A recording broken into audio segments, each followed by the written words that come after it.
tema diberikan kepada saya sesuai dengan isi surat, yaitu suara pengharapan.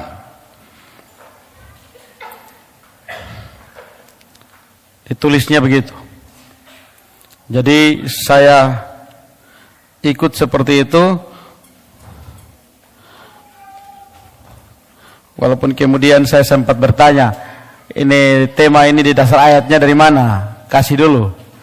Akhirnya baru dapat tadi siang menjelang sore. Tujuannya supaya jangan sampai saya khotbah ke lain padahal maksudnya lain begitu. Sehingga sedikit masukan saja, kalau bisa lain kali ditambah dengan dasar ayat kalau tema diambil seperti itu. Baik. Suara pengharapan, itulah tema khotbah Natal pada malam hari ini. Dan kita membaca satu ayat pendahuluan untuk menjadi dasar dan menjadi awal bagi khotbah malam hari ini, yang terambil dari Yesaya pasal 7 ayat 12 sampai ayat yang ke-14. Tetapi Ahaz menjawab, aku tidak mau meminta, aku tidak mau mencobai Tuhan. Lalu berkatalah Nabi Yesaya, baiklah, dengarkan, hai keluarga Daud. Belum cukupkah kamu melelahkan orang, sehingga kamu melelahkan Allahku juga? Sebab itu Tuhan sendirilah yang akan memberikan kepadamu suatu pertanda. Sesungguhnya seorang perempuan muda mengandung dan akan melahirkan seorang anak laki-laki, dan ia akan menamakan dia Immanuel. Bapak Ibu Saudara yang saya kasih dalam Tuhan Yesus, ayat yang kita baca ini terambil dari kitab Yesaya. Oleh karena itu mari kita sedikit melihat tentang konteks pada masa itu ketika Yesaya tampil dan berbicara, khususnya tadi kepada seorang raja bernama Ahaz, ya, raja di Yehuda. Nabi Yesaya ini hidup sesaman dengan Hosea dan juga Mika. Dan kalau kita lihat, dia punya masa pelayanan yang cukup panjang. Karena kurang lebih dia melayani pada masa pemerintahan 4 raja, yaitu Raja Uzia, Raja Yotam, Raja Ahaz, dan Raja Hizkia. Jadi dia waktu berkhotbah menyampaikan teguran nubuat Tuhan itu pada masa kurang lebih pemerintahan 4 raja ini. Bahkan menurut tradisi kemungkinan besar Yesaya juga sampai pada masa dari anak Hizkia, yaitu Manase. Karena sesudah Hizkia mati, yang menggantikan Hizkia anaknya bernama Manase. Dan menurut tradisi turun-temurun di Israel, bahwa Yesaya mati pada masa pemerintahan Raja Manase, dibunuh oleh Manase dengan cara digergaji bagi 2, ya, digergaji bagi 2. Dan ini tentu bukan asal-asalan kalau dibilang digergaji bagi 2. Kita bisa lihat Ibrani 11 ayat 32 dan 37. Dan apakah lagi yang harus aku sebut? Sebab aku akan kekurangan waktu apabila aku hendak menceritakan tentang Gideon, Barak, Simson, Yefta, Daud, dan Samuel, dan para nabi. Ayat yang ke-37. Mereka dilempari, digergaji, dibunuh dengan pedang. Mereka mengembara dengan berpakaian kulit domba dan kulit kambing sambil menderita kekurangan, kesesakan, dan siksaan. Jadi kita lihat, ya, menurut tradisi Yesaya digergaji bagi 2. Dan kalau ini benar, berarti ini tergenapi di dalam apa yang dikatakan oleh Ibrani, penulis Ibrani pasal 11 ayat yang ke-37. Walaupun di sini tidak disebutkan secara spesifik nama dari Yesaya. Nah, pada saat Nabi Yesaya menulis kitab Yesaya ini, pada saat itu kondisi bangsa Israel sedang merosot, baik moral maupun kerohaniannya. Kemudian bangsa Israel dibuatkan mengalami pembuangan dan akhirnya mengalami pembuangan dan kemudian kembali ke tanah perjanjian. Allah mengutus nabi-nabi termasuk Nabi Yesaya. Dalam konteks yang seperti itu bukan sesuatu yang mudah. Karena Yesaya harus tampil berbicara kepada bangsanya sendiri yang bobrok dan harus berhadapan dengan bangsanya sendiri yang tentunya belum tentu mau menerima setiap teguran daripada Nabi Yesaya. Dan Yesaya berbuat juga selama pada waktu itu Asyur sedang berusaha memperluas daerah jajahannya.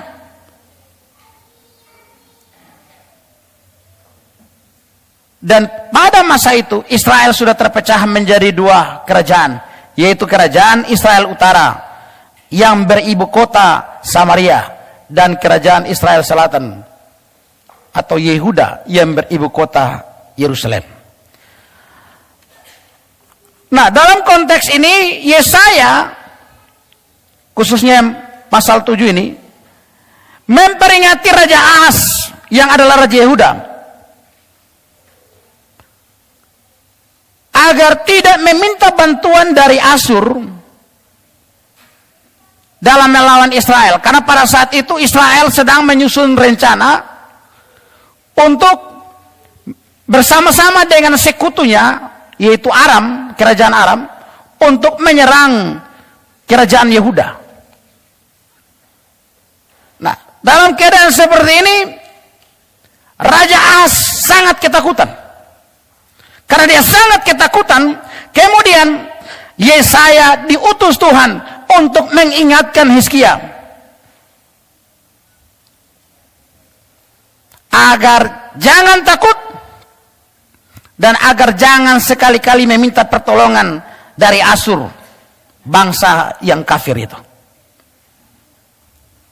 Tetapi bukan hanya itu, Yesaya juga pergi menuju ke kerajaan Israel Utara untuk memperingati Raja Israel agar juga tidak bersekutu dengan Aram lalu menyerang Yehuda. Jadi di sini Yesaya menegur, menasihati Raja Yehuda, tapi juga pergi menegur, menasihati Raja Israel.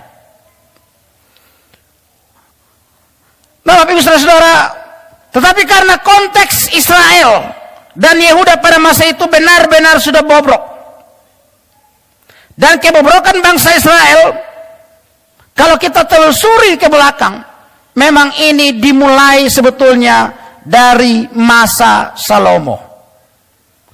Mengapa? Karena Salomo memberikan peluang untuk terjadinya kemerosotan demi kemerosotan dalam Israel. Salomo menikahi wanita kafir yang kemudian akhirnya terjerumus ke dalam penyembahan berhala. Lalu kita lihat lagi, kemudian anak Salomo yaitu Rehabeam menjadi raja. Dan pada masa Rehabeam inilah Israel pecah menjadi dua, yaitu Israel Utara yang beribu kota Samaria dan Israel Selatan atau Yehuda yang beribu kota Yerusalem. Nah, mulai saat itu raja berganti raja, zaman berganti zaman, tetapi kebobrokan demi kebobrokan dilakukan Israel ataupun Yehuda, baik secara moral maupun secara kerohanian. Dengan kata lain, mulai sesudah Salomo, Rehabeam, Israel pecah menjadi dua, maka Israel dan Yehuda semakin hari semakin merosot, semakin hari semakin jatuh lebih dalam. Untuk mengetahui sejauh mana kebobrokan dari bangsa Israel maupun Yehuda pada masa itu, ketika Yesaya tampil berbicara, maka kita bisa melihat bagaimana firman Tuhan datang kepada Yesaya mengecam dengan keras. Yesaya pasal 1 ayatnya yang keempat. Celakalah bangsa yang berdosa, kaum yang syarat dengan kesalahan, keturunan yang jahat-jahat, anak anak-anak yang berlaku buruk. Mereka meninggalkan Tuhan, menista yang Maha Kudus, Allah Israel, dan berpaling membelakangi Dia. Yesaya mengecam kehidupan orang Israel maupun orang Yehuda pada saat itu. Orang Israel dan Yehuda pada masa itu berpaling dari Tuhan, Allah yang sudah menuntun mereka dari Mesir sampai ke tanah perjanjian. Kemudian kita bisa melihat lagi dalam Yesaya pasal 1 ayat 16 dan ayat yang ke-17. Basuhlah, bersihkanlah dirimu, jauhkanlah perbuatan-perbuatanmu yang jahat dari depan mataku. Berhentilah berbuat jahat, belajarlah berbuat baik, usahakanlah keadilan, kendalikanlah orang kejam, belalah hak anak-anak yatim, perjuangkanlah perkara janda-janda. Bagaimana ini? Kota yang dahulu setia sekarang sudah menjadi sundal. Tadinya penuh keadilan dan di situ selalu diam kebenaran, tetapi sekarang penuh pembunuh. Itu kita lihat dalam ayat yang ke-21, kemudian ayat yang ke-22. Perakmu tidak murni lagi dan arakmu bercampur air. Kita lihat ayat-ayat ini jelas menunjukkan bagaimana kondisi Israel yang kemudian dikecam dengan keras oleh Yesaya. Orang-orang yang sungguh tadinya begitu mengenal Tuhan, tapi kemudian hidup dengan tidak adil. Hidup tanpa mempedulikan sesama, mau janda, yatim, piatu, dia tidak peduli. Tidak lagi mau mengenal Tuhan, tapi bersundal dengan beribadah kepada dewa-dewa kafir, Allah-Allah yang bukan Allah. Bahkan orang Israel hidup dalam kekejaman dan ketidakadilan. Tidak ada kebenaran lagi di Yerusalem dan di Samaria. Saking bobroknya kehidupan Israel dan Yehuda pada masa itu, sehingga Tuhan akhirnya menyamakan Israel maupun Yehuda dengan Sodom dan Gomora. Yesaya pasal 1 ayat yang ke-10. Dengarlah firman Tuhan, hai pemimpin-pemimpin manusia Sodom. Perhatikanlah pengajaran Allah kita, hai rakyat manusia Gomora. Kita semua tahu sebagaimana bobroknya manusia di Sodom dan di Gomora. Artinya ketika Tuhan menyebut orang-orang Israel, Yehuda, dengan panggilan sebagai Sodom dan Gomora, ini menunjukkan kebejatan mereka secara moral. Ini bukan lagi kebejatan yang biasa. Ini kebejatan yang luar biasa bejat di mata Tuhan pada masa itu. Tetapi ada hal yang menarik, Bapak Ibu Saudara. Dalam kehidupan yang penuh kejahatan, penuh dengan dosa, penuh dengan kecemaran, orang Israel, khususnya Yehuda, tetap menjalankan ibadah dan persembahan kepada Tuhan. Ini menarik. Di satu sisi ada kebejatan, hidup di dalam dosa, ada ketidakbenaran, ketidakadilan. Tapi di sisi yang lain, mereka tetap menjalankan peribadatan kepada Tuhan. Apakah ini lalu Tuhan senang? Kita lihat Yesaya pasal 1 ayat 11 sampai ayat yang ke-15. Untuk apa itu korbanmu yang banyak-banyak, firman Tuhan? Aku sudah jemu akan korban-korban bakaran berupa domba jantan dan akan lemak dari anak lembu gemukan. Darah lembu jantan dan domba-domba dan kambing jantan tidak kusukai. Apabila kamu datang untuk menghadap di hadiratku, siapakah yang menuntut itu daripadamu? Bahwa kamu menginjak-injak pelataran bait suciku. Jangan lagi membawa persembahanmu yang tidak sungguh, sebab baunya adalah kejijikan bagiku. Kalau kamu merayakan bulan baru dan Sabat atau mengadakan pertemuan-pertemuan, aku tidak tahan melihatnya, karena perayaanmu itu penuh kejahatan. Perayaan-perayaan bulan barumu dan pertemuan-pertemuanmu yang tetap, aku benci melihatnya. Semuanya itu menjadi beban bagiku. Aku telah payah menanggungnya. Apabila kamu menedakkan tanganmu untuk berdoa, aku akan memalingkan mukaku.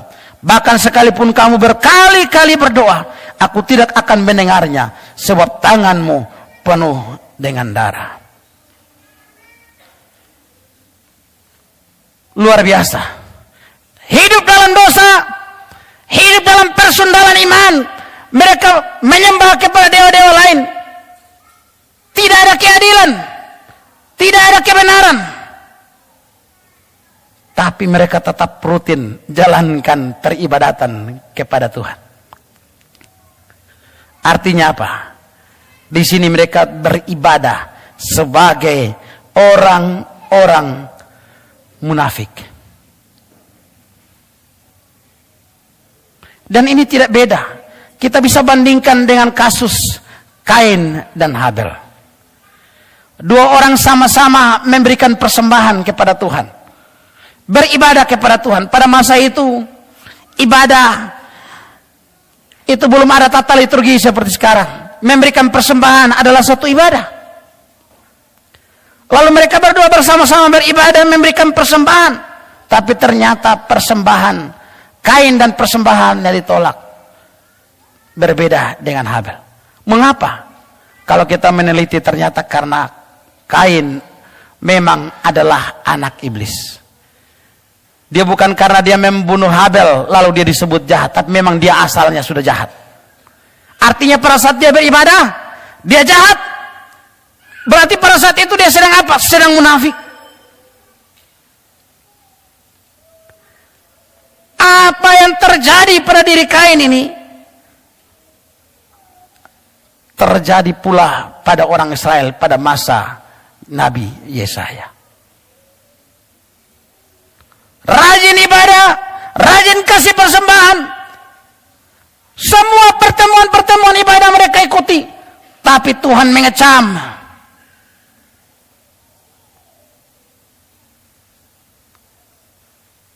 Dan Tuhan menolak semua itu. Ini memperingatkan kita sekali lagi. Sebagaimana kita belajar tentang Kain dan Habel. Bahwa tidak semua ibadah kita. Persembahan kita. Pelayanan kita. Itu berkenan kepada Tuhan. Ini memperingatkan kita dengan keras. Untuk supaya jangan coba-coba munafik. Dan main-main dengan ibadah. Dengan persembahan. Dengan pelayanan. Kita bisa menipu sesama. Tapi kita tidak bisa menipu Tuhan tentunya. Kita bisa bandingkan kebobrokan daripada orang Israel dan orang Yehuda ini. Dengan kita melihat. Karena Yesaya tampil pada masa pemerintahan Raja Yotam. Maka kita lihat bagaimana Raja Yotam dalam 2 Raja-Raja pasal yang ke-15 ayat 29 sampai ayat yang ke-36. Raja Yotam kita bisa lihat di situ. Dalam 2 Raja-Raja 15 ayat 29 sampai 36 dikatakan, dalam zaman Pekah Raja Israel datanglah Tiglat-Pileser Raja Asyur. Diributnyalah Lion, Abel, Bet Maka, Yanoah, Kedes dan Hasor, Gilead dan Galilea, seluruh tanah Naftali. Lalu diangkutnyalah penduduk ke Asur ke dalam pembuangan.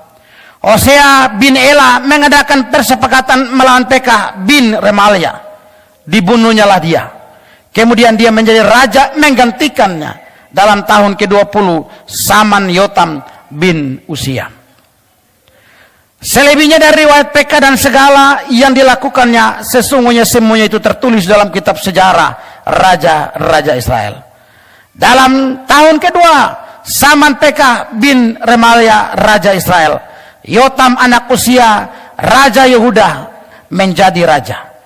Ia berumur 25 tahun pada waktu ia menjadi raja, dan 16 tahun lamanya ia memerintah di Yerusalem. Nama ibunya ialah Yerusa anak Sadok. Ia melakukan apa yang benar di mata Tuhan, tepat seperti yang dilakukan Usia ayahnya. Lihat ayat 35. Namun demikian bukit-bukit pengorbanan tidaklah dijauhkan. Bangsa itu masih mempersembahkan dan membakar korban di bukit-bukit itu. Ia mendirikan pintu gerbang tinggi di rumah Tuhan. Selebihnya dan seterusnya. Menarik, Yotam dikatakan ya pada masa itu dia takut Tuhan. Tapi ada yang menarik, Yotam membiarkan bukit-bukit pengorbanan yang dibangun mulai daripada zaman Yerobeam dibiarkan terus, sehingga akhirnya apa? Yotam dengan kata lain tidak mempedulikan orang Yahuda mau seperti apa, yang pentingnya dia sendiri dengan Tuhan. Tetapi ternyata sikap dia ini akhirnya memberikan peluang besar. Seluruh rakyat Yehuda akhirnya terjun ke dalam yang namanya penyembahan berhala. Apakah Yotam bertanggung jawab? Ya, karena dia adalah raja yang memegang otoritas pada masa itu. Demikian juga Raja Ahas. Dalam 2 Raja-Raja 16 dikatakan ayat yang kedua, Ahas berumur 20 tahun pada waktu ia menjadi raja dan 16 tahun lamanya ia memerintah di Yerusalem. Ia tidak melakukan apa yang benar di mata Tuhan Allahnya seperti Daud bapa leluhurnya. Tetapi ia hidup menurut kelakuan raja-raja Israel.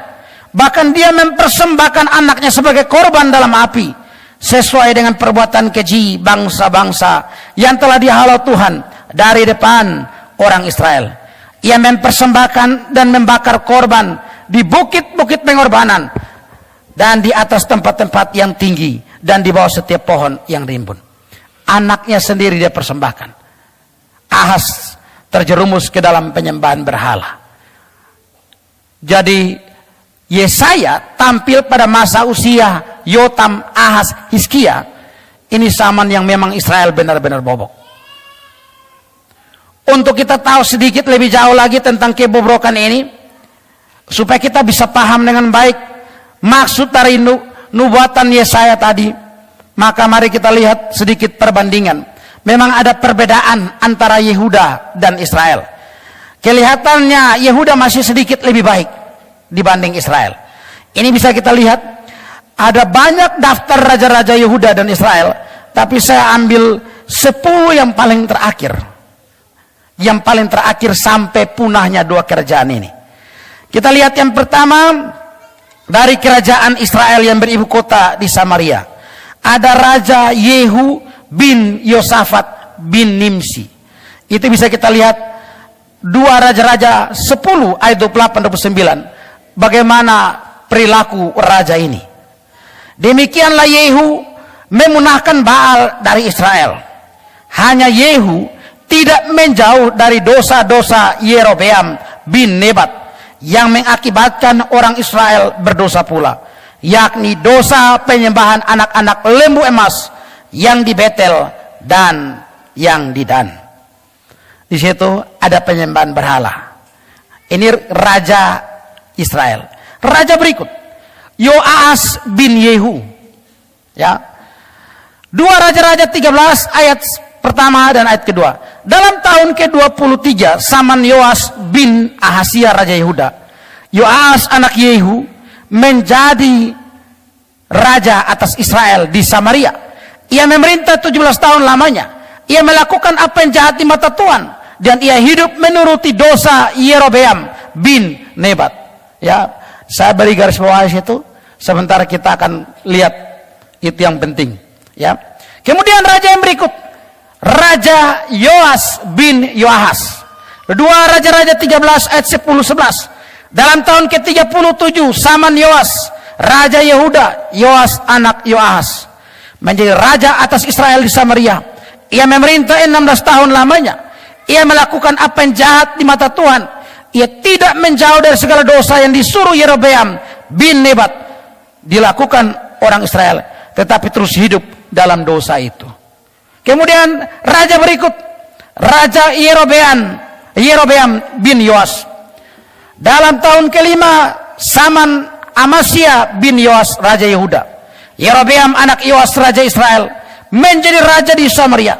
Ia memerintah 41 tahun lamanya. Ia melakukan apa yang jahat di mata Tuhan. ia tidak menjauh dari segala dosa Yerobeam bin Nebat yang mengakibatkan orang Israel berdosa pula. Ini sudah raja keempat. Raja kelima, Sakaria bin Yerobeam. 2 Raja-Raja 15 ayat 89. Dalam tahun ke-38 zaman Asaria Raja Yehuda, Sakaria anak Yerobeam menjadi raja atas Israel. Ayat 9. Ia melakukan apa yang jahat di mata Tuhan seperti yang telah dilakukan oleh nenek moyangnya. Ia tidak menjauh dari dosa-dosa Yerobeam bin Nebat. Sama. Lalu ada satu raja, itu saya tidak kasih penjelasan di situ. Namanya Raja Salum bin Yabesi. Dia hanya memerintah 1 bulan saja. Ya, kemudian dia dibunuh oleh seorang bernama Menahem. Ya, Menahem bin Gadi. Maka kita langsung masuk ke raja berikut, namanya Raja Menahem bin Gadi. 2 Raja-Raja 15 ayat 17-18. Dalam tahun ke-39 zaman Asaria Raja Yehuda, Menahem bin Gadi menjadi raja atas Israel. Ia memerintah 10 tahun lamanya di Samaria. Ia melakukan apa yang jahat di mata Tuhan. Lagi-lagi apa yang jahat. Sepanjang umurnya ia tidak menjauh dari dosa-dosa Yerobeam bin Nebat. Yang ke-8, Pekalia bin Menahem. Ya, Pekalia bin Menahem. Itu sama, dikatakan ia melakukan apa yang jahat di mata Tuhan. Ia tidak menjauh dari dosa-dosa Yerobeam bin Nebat. Kemudian 2 yang paling terakhir sebelum kerajaan Israel menjadi punah, yaitu Pekah bin Remalia. Dalam tahun ke-52 zaman Asaria Raja Yehuda, Pekah bin Remalia menjadi raja atas orang Israel. Ia melakukan apa yang jahat di mata Tuhan. Ia tidak menjauh dari dosa-dosa Yerobeam bin Nebat. Lalu yang ke-10, Hosea bin Ela. Kalau Hosea bin Ela kita baca di ayat 16 dari 2 Raja-Raja 17 ayat 17 ayat 18, dikatakan bahwa dalam masa kepemimpinan dia, nabi-nabi datang menegur, dia tidak mempedulikan teguran Tuhan, tetapi tetap menyembah kepada segenap tentara langit dan beribadah kepada Baal. 2 Raja-Raja 17 ayat yang ke-16. Nah, kalau kita melihat 10 raja Israel ini, raja-raja 10 raja yang terakhir ini, menariknya selalu ada kalimat kecaman dari Tuhan atas dosa mereka yang selalu sama. Apa dosa mereka yang selalu sama? Yaitu melakukan apa yang jahat di mata Tuhan dan tidak menjauhi dari dosa-dosa Yerobeam bin Nebat. Ya. Pertanyaannya adalah, apakah dosa Yerobeam bin Nebat? Untuk mengetahui dosa daripada Yerobeam bin Nebat, kita lihat dalam 2 Raja-Raja pasal 12 ayat 26 sampai ayat yang ke-33. 2 Raja-Raja pasal 12 ayat 26 sampai 33. Maka berkatalah Yerobeam dalam hatinya, kini mungkin kerajaan itu kembali kepada keluarga Daud. Jika bangsa itu pergi mempersembahkan korban sembelihan di rumah Tuhan di Yerusalem, maka tentulah hati bangsa ini akan berbalik kepada Tuhan mereka, yaitu Rehabeam Raja Yehuda. Kemudian mereka akan membunuh aku dan akan kembali kepada Rehabeam Raja Yehuda. Sesudah menimbang-nimbang, maka raja membuat 2 anak lembu jantan dari emas, dan ia berkata kepada mereka, sudah cukup lamanya kamu pergi ke Yerusalem, hai Israel. Lihatlah sekarang Allah-Allahmu yang telah menuntun engkau keluar dari tanah Mesir. Lalu ia menaruh lembu yang satu di Betel dan yang lain ditempatkannya di Dan. Maka hal itu menyebabkan orang berdosa, sebab rakyat pergi ke Betel menyembah patung yang satu dan ke Dan menyembah patung yang lain. Ia membuat juga kuil-kuil di atas bukit pengorbanan dan mengangkat imam-imam dari kalangan rakyat yang bukan dari Bani Lewi. Kemudian Yerobeam menentukan satu hari raya pada hari yang ke-15 bulan ke-8, sama seperti hari raya yang di Yehuda, dan ia sendiri naik ke mezbah itu. Begitulah dibuatnya di Betel, yakni ia mempersembahkan korban kepada anak-anak lembu yang telah dibuatnya itu, dan ia menugaskan di Betel imam-imam bukit pengorbanan yang telah diangkatnya. Inilah dia dosa Yerobeam. Waktu Israel sudah pecah, orang-orang dari Israel tetap pergi ke Yerusalem. Dalam hal bangsa mereka sudah, dalam hal negara sudah menjadi dua kerajaan. Tapi dalam hal penyembahan, Yerusalem tetap menjadi pusat penyembahan. Timbul dalam pikiran dia, wah kalau mereka terus menerus rakyat dan dia dari Israel, dari Samaria terus menerus pergi ke Yerusalem untuk beribadah. Lama-lama orang-orang dari Samaria ini bisa-bisa terpengaruh dan bersatu dengan orang-orang di Yehuda, di Yerusalem, lalu membunuh dia. Karena ketakutannya dia akan kehilangan tahtanya, maka dia akhirnya memilih melakukan dosa dengan membuat dua lembu. Kemudian dia berkata, inilah Tuhan yang menuntun engkau keluar dari Mesir menuju Kanaan. Kenapa ini dosa yang besar? Bukankah sudah ada peringatan Tuhan? Jangan membuat bagimu patung yang menyerupai apapun untuk disembah. Apapun berarti menyebutnya Tuhan sekalipun tidak boleh. Menyebut sebagai Tuhan, sebagai Yahweh, sebagai Yehova, sebagai Yesus tidak boleh. Kalau engkau membuatnya untuk disembah. Inilah pelanggaran terbesar, dan menariknya pelanggaran ini dipertahankan secara turun-temurun oleh raja-raja Israel hingga raja terakhir, dan akhirnya kerajaan Israel hancur dan punah. Dan dosa inilah yang sangat dipandang serius oleh Tuhan, sehingga Tuhan begitu membenci kerajaan Israel. Ini agak sedikit berbeda dengan Yehuda. Ini menarik saudara-saudara. Kesalahan seorang Yerobeam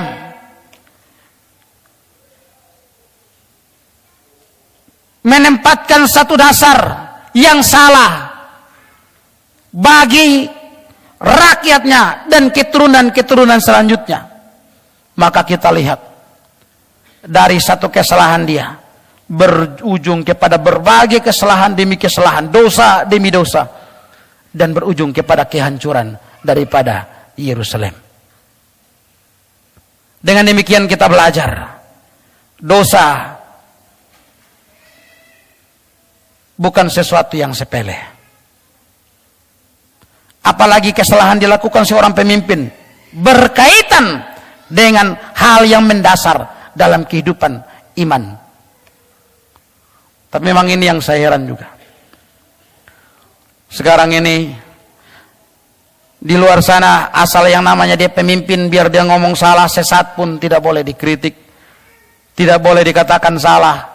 Padahal kesalahan dia menjerumuskan bukan satu dua orang, bukan satu dua generasi, tapi sekian puluh generasi, sekian ratus orang, sekian juta orang, dan akhirnya banyak orang tersesat dan binasa. Karena dimulai dari pemimpin yang meletakkan dasar yang salah ke dalam kehidupan masyarakatnya, atau bangsa dan negaranya, atau di kita dalam hal bergereja. Bagaimana dengan kerajaan Yehuda? Saya akan sebut beberapa raja saja. Kalau kita lihat kerajaan Yehuda, ada raja-raja yang disebut takut Tuhan, tetapi tetap ada pelanggaran mereka. Misalnya Raja Yoas bin Ahazia. Raja ini adalah raja yang kemudian merenovasi rumah Tuhan. Tapi kelemahan daripada Raja Yoas adalah dia tidak memusnahkan bukit penyembahan berhala. Akibatnya bangsa Yehuda kembali terjerumus ke dalam penyembahan berhala. Satu sisi dia memulihkan ibadah Israel, dia memulihkan merenovasi bait suci. Tapi di sisi lain dia tetap membiarkan penyembahan berhala itu ada. Bukit-bukit, kuil-kuil penyembahan berhala tetap dibiarkan. Akibatnya orang Yehuda tetap terjerumus ke dalam penyembahan itu. Kemudian raja yang berikut ada Raja Asaria bin Masya. Dia juga melakukan kesalahan yang sama seperti Yoas, membiarkan kuil-kuil itu tetap ada di seputaran daerah Yehuda. Itu bisa kita lihat dalam 2 Raja-Raja 15 ayat 3 dan ayat yang keempat. Ia melakukan apa yang benar di mata Tuhan seperti yang dilakukan Amasya ayahnya, Namun demikian, bukit-bukit pengorbanan tidaklah dijauhkan. Bangsa itu masih mempersembahkan dan membakar korban di bukit-bukit ikut itu. Jadi menariknya, dia memulihkan, mempertahankan ibadah Israel, tetapi juga membiarkan orang Israel sambil beribadah juga kepada Allah yang lain. Jadi mereka dalam hidup mereka ada dua Tuhan, ibadah kepada setan tapi juga kepada Tuhan, itu berjalan. Hari ini kita menemukan banyak orang seperti itu, apalagi ini momen Natal. Saya tidak menemukan, ya mungkin karena jumlah jemaat yang belum terlalu bertambah banyak. GKIN berapa tahun ini belum buka tenda. Tapi kalau gereja-gereja lain mungkin karena satu kali ibadah mungkin ya. Tapi ada juga yang memang karena ada orang yang saya lihat hampir tidak pernah injak gereja. Tapi kalau Natal begini dia tampil paling depan, baju yang baru, semuanya serba baru, dan dia duduk manis dan cantik-cantik di depan dengan senyum yang luar biasa. Ini menarik ya. Saya juga luar biasa menemukan sebelum tanggal 24 hari ini, di banyak gang-gang di Kota Kupang ada banyak anak muda dengan begitu kreatifnya mencoba merakit pohon-pohon Natal. Ada dari berbagai macam bahan berbeda-beda. Yang di dekat rumah saya, mereka waktu merakit hari pertama, saya dengar dari rumah sampai sekitar jam 11 itu mereka masih putar lagu-lagu Natal. Lalu karena mungkin tuan rumah yang mereka sambung sudah dicabut colokannya, mereka pakai gitar nyanyi lagu-lagu Natal. Wah mantap, anak-anak ini semakin baik. Tapi mulai jam 12 ke atas itu lagunya sudah lain. Ya, lalu saya sengaja suruh anak-anak, coba kamu ke kios itu. Lu sengaja beli ini sambil lihat orang bikin apa. Dia pulang datang beritahu saya, dong ada minum-minum. Perjamuan sambil berjalan. Jadi mereka pikir dengan buat pohon Natal Tuhan senang. Asaria, Amasya, Yoas pikir dengan merenovasi bait Allah, lalu membuat orang Israel beribadah, tapi juga membiarkan orang Israel beribadah kepada dewa-dewa yang lain. Tuhan senang. Ternyata dalam pandangan manusia mungkin Yehuda lebih baik dari Israel, tapi dalam pandangan Tuhan sama saja. Tidak ada beda. Ada yang lebih baik sedikit. Mereka masih mencoba mempertahankan bait suci, tapi yang lain tetap berdampingan dengan bait suci. Ini kebobrokan yang ada pada masa Nabi Yesaya.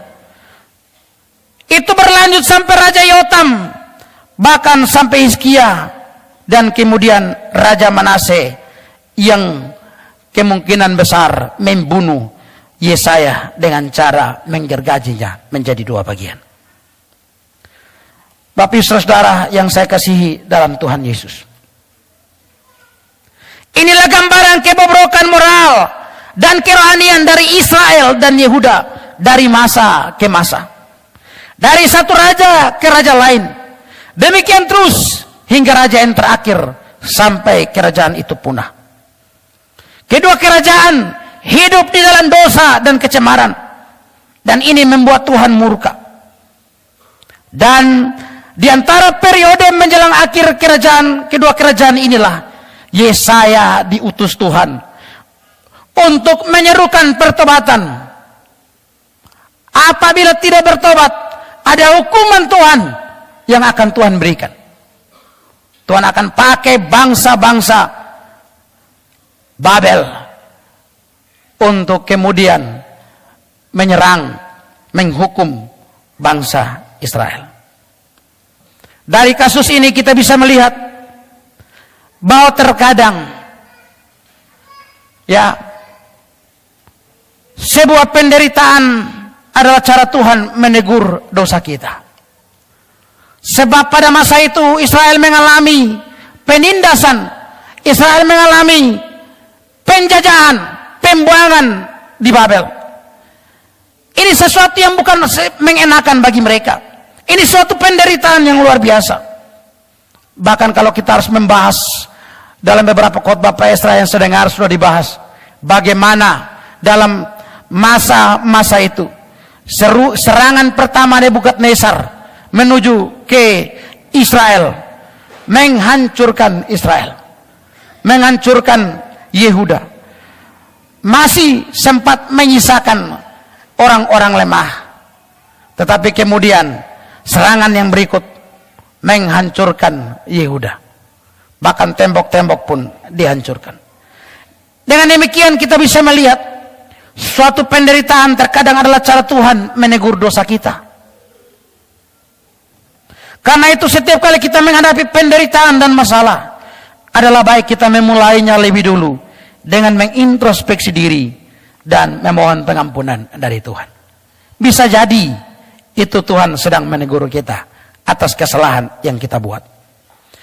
Dari sejarah dan kebobrokan bangsa Israel dan Yehuda, kita juga belajar bahwa dosa merupakan sesuatu yang serius di mata Tuhan. Bagi Tuhan, keseriusan dosa diwujudkan salah satunya melalui pemberian hukuman kepada siapa saja yang melakukannya tanpa memandang statusnya. Bahkan salah satu contoh keseriusan Tuhan memandang dosa adalah bagaimana Tuhan menghukum Musa dan juga Harun hanya karena kesalahan yang dianggap sepele. Bagi Tuhan, dosa apapun Tuhan pandang itu serius. Mungkin kita anggap ini kan dosa kecil, saya kan tidak melakukan yang begini, yang begitu, dan yang begitu. Kita bandingkan dengan jenis-jenis dosa yang lain. Apapun dosamu itu, setiap dosa Tuhan pandang serius. Maka jangan pernah bermain-main dengan yang namanya dosa. Bapak Ibu Saudara yang saya kasih dalam Tuhan Yesus Kristus, maka sekarang kita sudah bisa membayangkan betapa bobroknya kehidupan Israel maupun Yehuda pada masa itu. Di satu sisi mereka menyembah Tuhan, tapi di sisi yang lain mereka menyembah berhala. Di satu sisi menyembah Tuhan, tetapi di saat yang sama membiarkan penyembahan berhala, penyimpangan-penyimpangan iman terjadi di depan mata mereka. Di satu sisi tekun melaksanakan ibadah, tapi di saat yang sama hidup tekun di dalam dosa, hidup dalam ketidakadilan, hidup dalam ketidakbenaran. Sebagai akibat dari para semua ini, Tuhan menghukum mereka melalui bangsa-bangsa kafir. Babel menyerang, Israel Yehuda dikalahkan, dibunuh, dijarah, Yerusalem dihancurkan, orang-orang Israel ditawan ke Babel. Banyak yang lari tercerai-berai, hidup di tengah-tengah penindasan bangsa kafir, hidup dalam penderitaan yang luar biasa hebat. Di tengah situasi yang demikian inilah Tuhan mengutus Yesaya untuk menyampaikan kepada bangsa Israel bahwa Tuhan tidak pernah mengingkari perjanjian kekalnya dengan umat pilihannya. Tuhan tidak pernah melupakan perjanjian kekalnya dengan umat pilihannya. Melalui Nabi Yesaya, Tuhan kembali menyuarakan suatu pengharapan bagi umat pilihan Tuhan, bagi Israel yang sedang mengalami situasi yang luar biasa hebat itu. Maka poin berikut yang kita lihat, janji pengharapan yang Tuhan nyatakan melalui Nabi Yesaya. Tuhan mengutus Yesaya untuk memberikan janji pengharapan. Janji pengharapan seperti apakah? Kita lihat tadi Yesaya 7 ayat 14. Sebab itu Tuhan sendirilah yang akan memberikan kepadamu suatu tanda.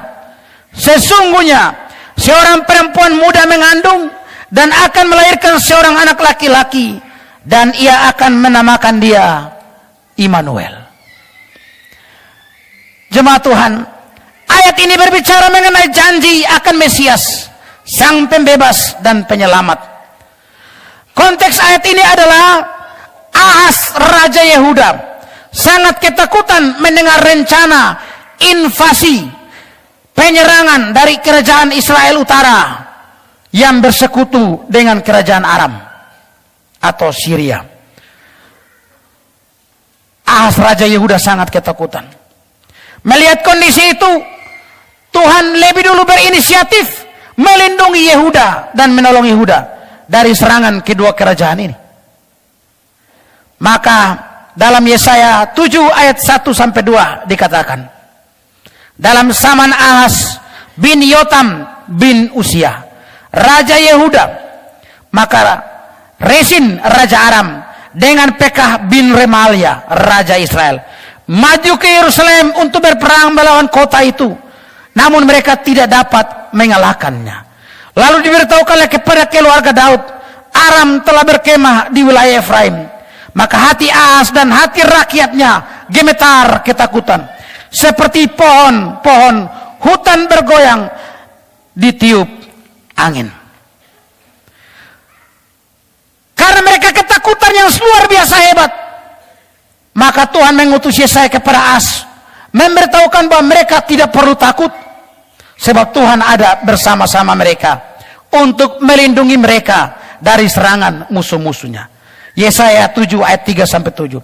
Berfirmanlah Tuhan kepada Yesaya, baiklah engkau keluar menemui Ahas, engkau dan Sear Yasub anakmu laki-laki, ke ujung saluran kolam atas, ke jalan raya padang tukang penatu, dan katakanlah kepadanya, teguhkanlah hatimu dan tinggallah tenang, janganlah takut dan janganlah hatimu kecut, karena kedua puntung kayu api yang berasap ini, yaitu kepanasan amarah Resi dan dengan Aram dan anak Remalia. Oleh karena Aram dan Efraim dengan anaknya Remalia telah merancang yang jahat atasmu, dengan berkata, marilah kita maju menyerang Yehuda dan menakut-nakutinya serta merebutnya. Kemudian mengangkat anak Tabel sebagai raja di tengah-tengahnya. Maka beginilah firman Tuhan Allah, tidak akan sampai hal itu dan tidak akan terjadi. Tuhan mengutus Yesaya ke sana, sampaikan ke Ahas, jangan takut. Walaupun dua kerajaan ini akan menyerang engkau, jangan takut. Rencana mereka itu tidak akan terjadi, tidak akan sampai terjadi.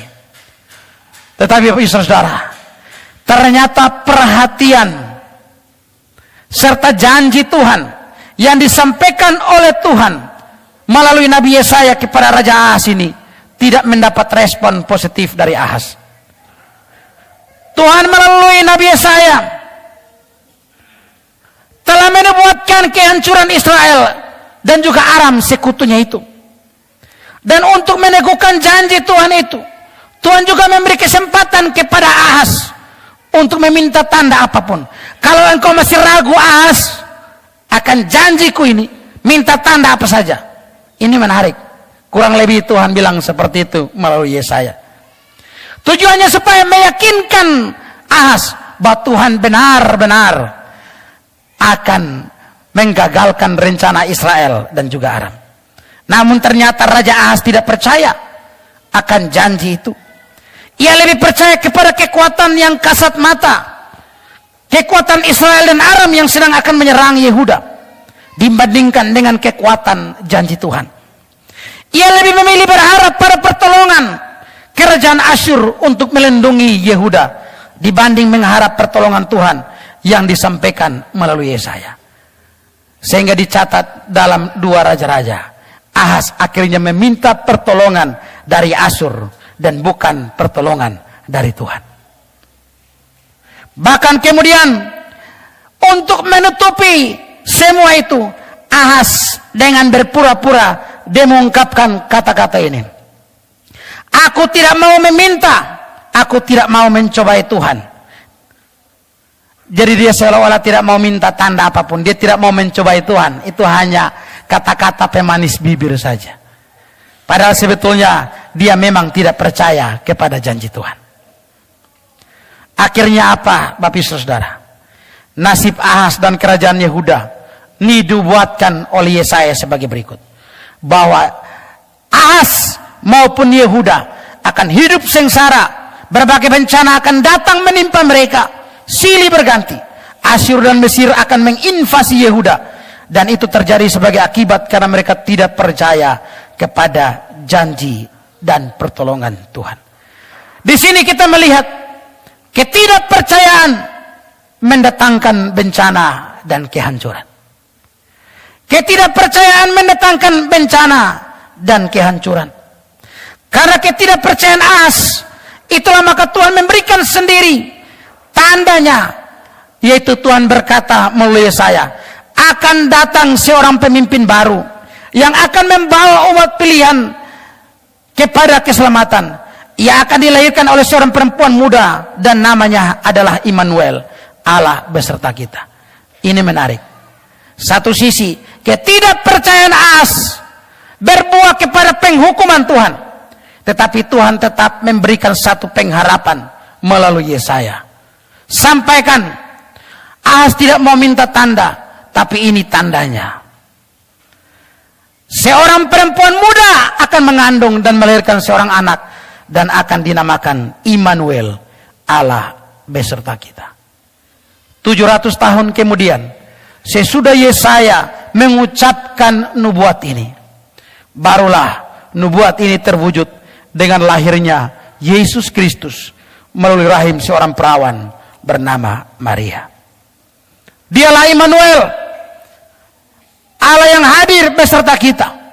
Hadir ke dunia untuk membebaskan manusia dari dosa, dari ketakutan dan kematian akibat dosa.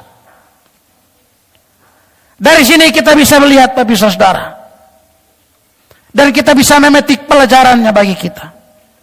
Setiap manusia memang punya ketakutan tersendiri. Entah karena persoalan keluarga, sakit penyakit, karir, studi, pasangan hidup, bahkan kematian dan sebagainya. Tetapi ketika Anda mengalami ketakutan demi ketakutan, ada dua alternatif pilihan bagi Anda.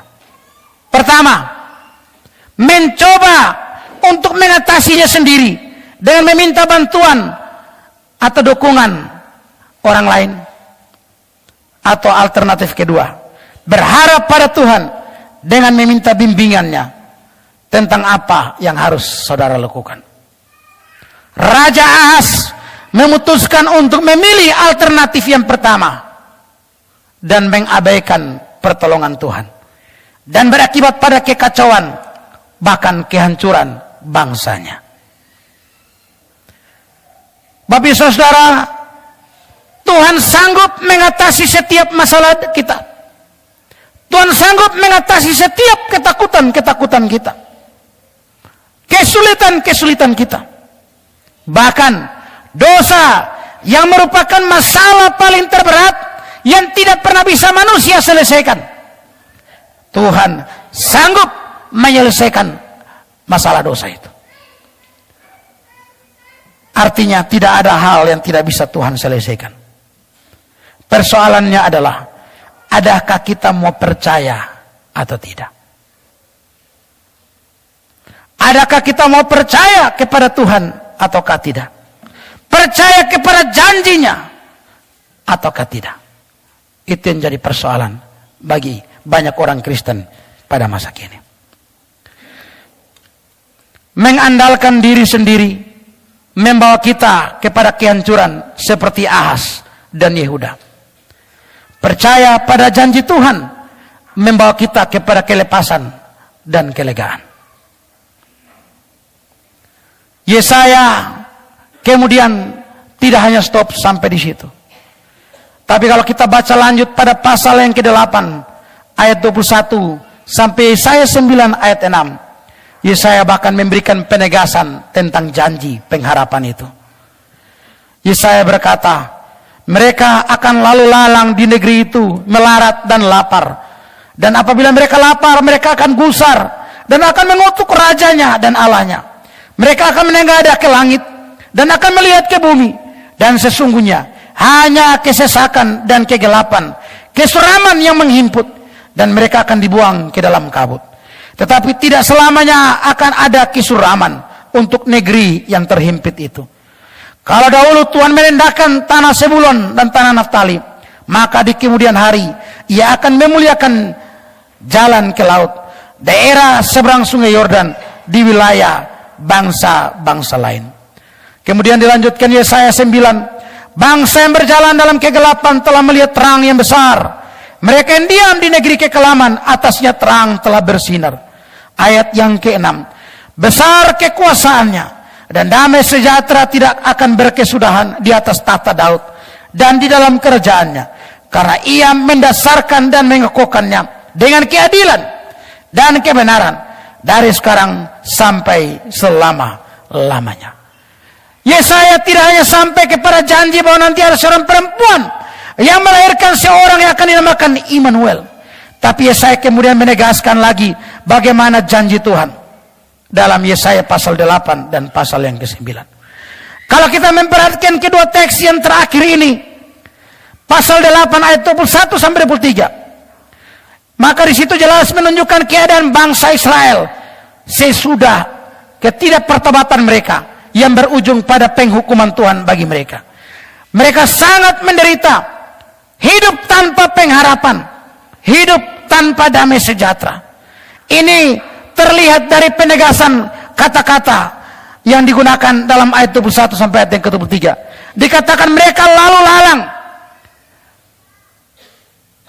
Terjemahan yang lainnya adalah mereka mengembara, tidak jelas arah tujuan. Kemudian dikatakan mereka melarat, lapar, sampai mengutuki Allah dan Raja mereka. Mereka melihat ke segala tempat yang ada hanya kesuraman, kesesakan, kegelapan yang menghimpit. Ini gambaran yang Yesaya gunakan tentang Israel pasca penolakan mereka akan janji Tuhan dan akhirnya mengalami pembuangan di Babel. Inilah situasi Israel yang tidak setia kepada Tuhan. Mereka betul-betul hidup tanpa pengharapan apapun. Dan Bapak Ibu Saudara, keadaan seperti ini bukan hanya dialami oleh orang Israel pada masa itu. Banyak orang pada masa ini dengan konteks yang berbeda, tetapi juga hidup di dalam ketidakberpengharapan, hidup dalam kegelapan, hidup dalam kesuraman, hidup dalam ketidakdamaian.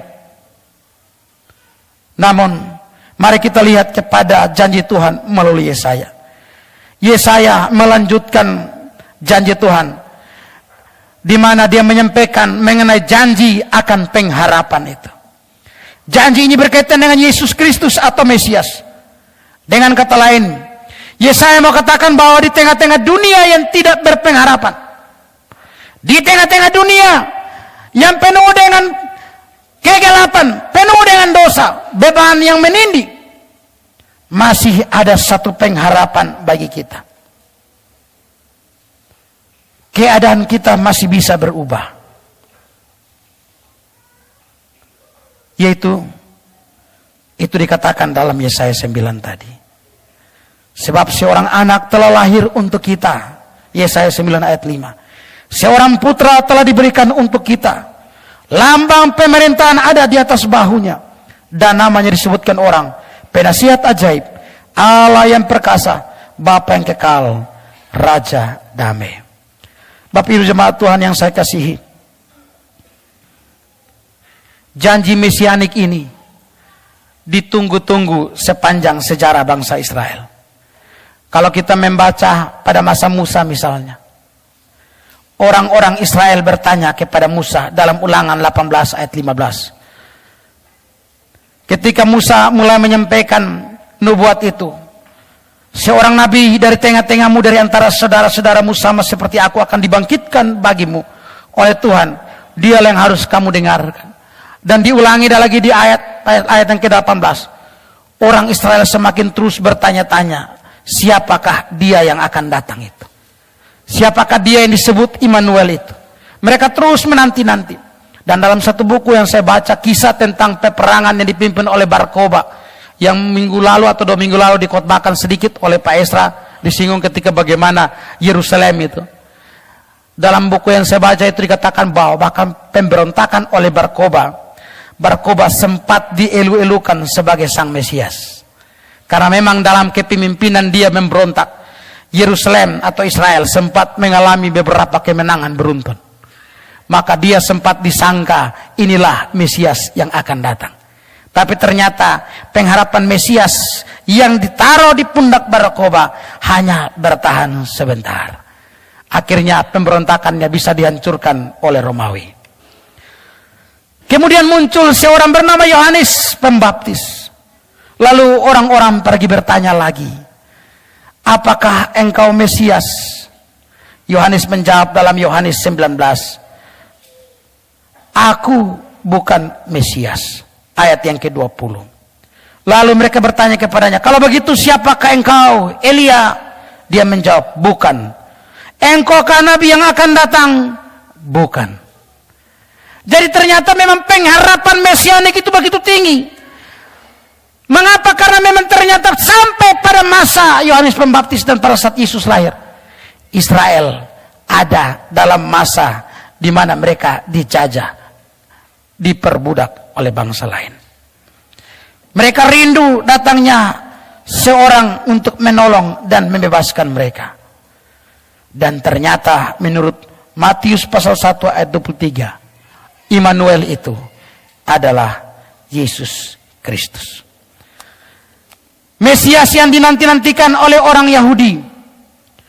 Mesias itu datang pada Natal yang pertama, yaitu lahirnya Yesus melalui perawan Maria. Ketika Yesus lahir, datang para gembala, datang orang Majus.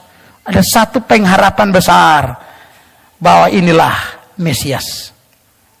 Kemudian ketika Yesus mulai pelayanannya, melakukan banyak mujizat, banyak orang mulai mensandar pada Yesus. Pengharapannya, inilah Mesias yang akan membebaskan kami dari penindasan penjajahan. Israel akan mengalami kejayaannya luar biasa. Tetapi ternyata Yesus akhirnya ditangkap, disalibkan, dan dibunuh. Mati di bukit Golgota. Banyak orang lalu hilang pengharapan. Ternyata dia bukan Mesias. Dia sudah mati. Selesai. Tapi syukur kepada Allah, dia akhirnya bangkit daripada kematian. Dia bangkit dari antara orang mati, mengalahkan dosa dan maut, menggenapi seluruh tuntutan hukum Taurat. Sehingga dengan demikian setiap orang yang percaya kepadanya diselamatkan dan dibebaskan. Dengan demikian Pendeta Budia Sali katakan, Natal tidak pernah boleh dan tidak akan pernah bisa dipisahkan dengan Jumat Agung. Dosalah yang menyebabkan semua kekacauan, penderitaan, keadaan tanpa pengharapan. Karena itu dosa harus dibereskan. Yesus datang, memang datang ke dunia tujuan untuk mati, menebus dosa kita. Tetapi setelah ia mati, ia lalu bangkit dan menunjukkan kemenangannya atas setan, atas dosa, dan atas maut. Dan melalui semuanya itu, ia membereskan dosa dan menyediakan satu pengharapan kekal bagi orang yang percaya kepadanya. Inilah suara pengharapan itu, bahwa Natal Yesus datang ke dunia untuk mati, menebus dosa-dosa kita, sehingga kita tadinya dalam dosa tidak berpengharapan, tetapi kemudian di dalam Yesus memiliki pengharapan. Inilah suara pengharapan itu ketika orang hidup dalam penuh masalah tantangan seperti Israel pada masa itu, hidup dalam kecemasan, penindasan, penuh gejolak, tidak ada damai sejahtera. Pengharapan itu datang di dalam Yesus. Apa masalahmu yang paling terbesar? Ekonomi, sakit penyakit? Bukan, dosamu.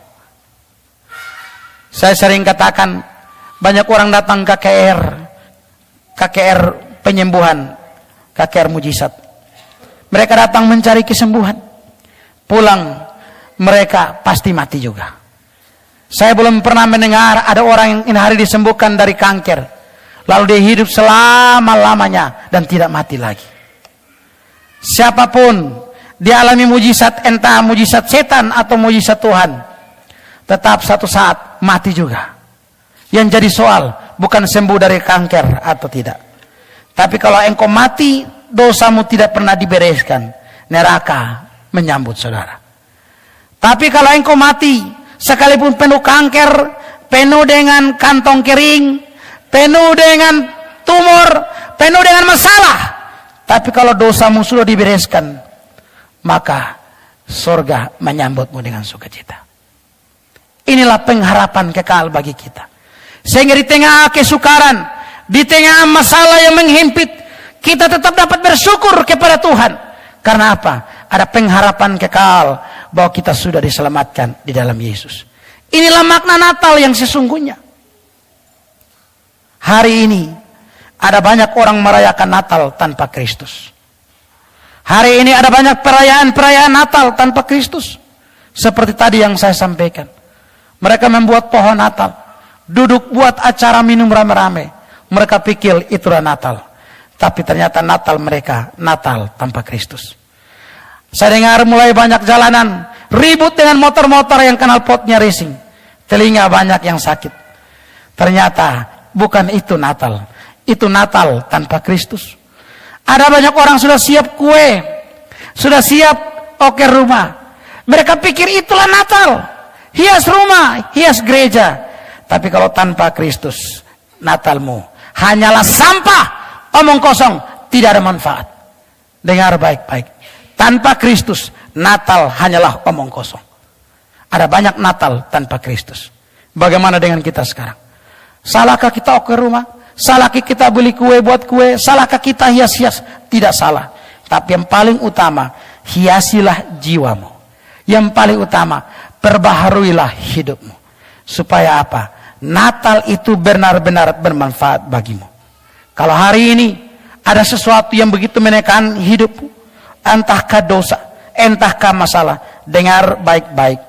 Paulus berkata, Yesus Kristus adalah dasar pengharapan kita.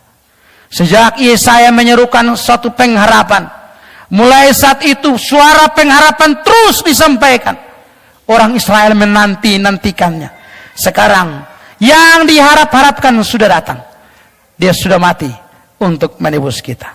Sekarang dia menjadi dasar pengharapan kita. Apakah lagi yang harus kita pikirkan? Malam ini mari kita kembali memperbaharui komitmen iman kita. Kalau sampai saat ini kita merayakan Natal tanpa Kristus, ini saatnya Natal kita harus adalah Natal di dalam Kristus. Karena tanpa Kristus sia-sialah Natal yang kita rayakan. Kiranya kita juga bisa meneruskan suara pengharapan ini keluar. Karena di luar sana sudah bukan rahasia. Ada banyak orang merayakan Natal tanpa Kristus. Di luar sana ada banyak orang merayakan Natal secara salah. Kalau kita mau jujur, Natal itu bukan perayaan iman. Bukan sebuah perayaan pesta pora. Tapi Natal adalah sebuah penginjilan. Natal adalah sebuah sarana untuk kita menyampaikan Injil. Hari ini penginjilan diabaikan dari Natal. Dan pesta perayaan lebih diutamakan. Kalau masih banyak orang Kristen terjerumus ke situ, ini namanya Natal tanpa Kristus. Natal adalah sarana penginjilan. Karena Natal benar-benar adalah berita Injil bahwa Kristus sudah datang. Dan dia sudah mati menebus dosamu. Sekarang tugasmu percaya, berharap pada dia. Kalau masalahmu yang paling terbesar dosa sudah dia selesaikan, maka semua masalahmu yang lain tidaklah menjadi berarti apa-apa di hadapan Kristus. Engkau tidak perlu lagi berputus asa. Kita bisa bersama-sama dengan Paulus berdiri tegap dan berkata, dalam banyak hal kami didera, kami dipukul, kami dianiaya, kami habis akal, tapi kami tidak putus asa. Mengapa? Karena satu hal yang Paulus tahu, kalau yang paling berat dari semua masalah di kolong langit, Tuhan sudah selesaikan di dalam Kristus Yesus. Masakan saya harus berputus asa hanya karena hal-hal yang sementara ini? Paulus bilang, kami habis akal, kami tidak putus asa. Mengapa? Karena Kristuslah dasar pengharapan kita.